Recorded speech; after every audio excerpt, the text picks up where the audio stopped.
السلام علیکم جی، کیسے ہیں آپ؟ میں امید کرتی ہوں آپ سب خیریت سے ہوں گے۔ آج میں آپ کے لیے کچن کی نئی اور کارآمد ٹپس لے کر آئی ہوں۔ یہ ٹپس آپ کی زندگی آسان بنا دیں گی۔ تو چلیے شروع کرتے ہیں۔ شہد یا کسی بھی طرح کا جمع ہوا سیرپ بوتل سے نکالتے وقت اگر اسٹیل کا چمچ گرم پانی میں ڈپ کر کے استعمال کریں تو شہد یا سیرپ چمچ کے ساتھ چپکے گا نہیں۔ بڑے کیک کو فریز کرنے سے پہلے اس کے سلائس بنا کر ہر سلائس کے درمیان نان اسٹک پیپر رکھ دیں۔ اس کے بعد کیک کو آپس میں جوڑ دیں اور فریزر میں رکھ دیں۔ اس طرح آپ پورے کیک کے بجائے ضرورت کے مطابق سلائس نکال کر سرو کر سکتی ہیں۔ گھر میں مہمانوں کی اچانک آمد پر شربت یا سکویش جلدی بنانے کے لیے آپ یہ ٹپ آزما سکتی ہیں۔ اس کے لیے شربت کی ایک خالی بوتل میں 3 پاؤچ چینی ڈال دیں اور اوپر سے تھوڑا نیم گرم پانی ڈال دیں۔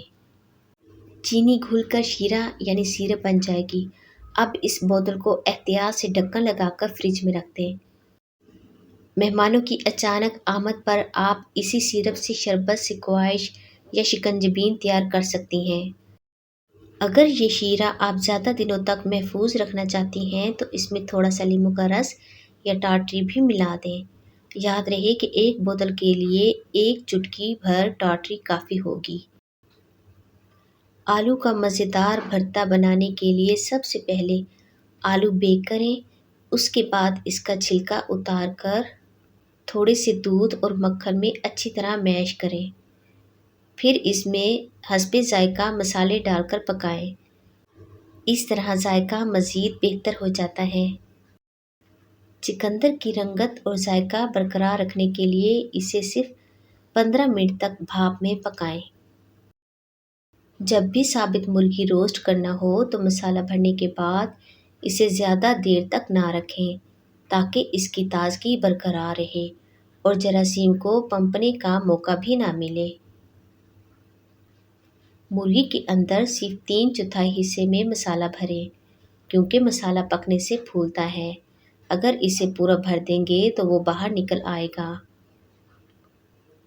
مرغی کے اندر مسالہ بھرنے کے بعد اس کا سینہ سوئی دھاگے سے سی کر بند کر دیں۔ پھر مرغی کی ٹانگوں کو مضبوطی سے مرغی کے ساتھ اور اس کے ونگز کو پیچھے کی طرف موڑ کر باندھ دیں۔ مرغی روسٹ کے لیے تیار ہے۔ نمکین مکھن 6 ماہ تک جبکہ پھیکا مکھن صرف 3 ماہ کے لیے فریزر میں محفوظ رہتا ہے۔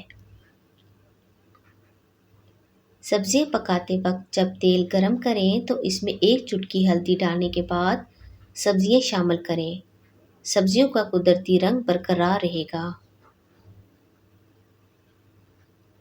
عام سبزیوں کی طرح سلاد کے پتے بھی تھوڑے سے تیل میں لہسن، نمک اور مرچ شامل کر کے پکائے جا سکتے ہیں۔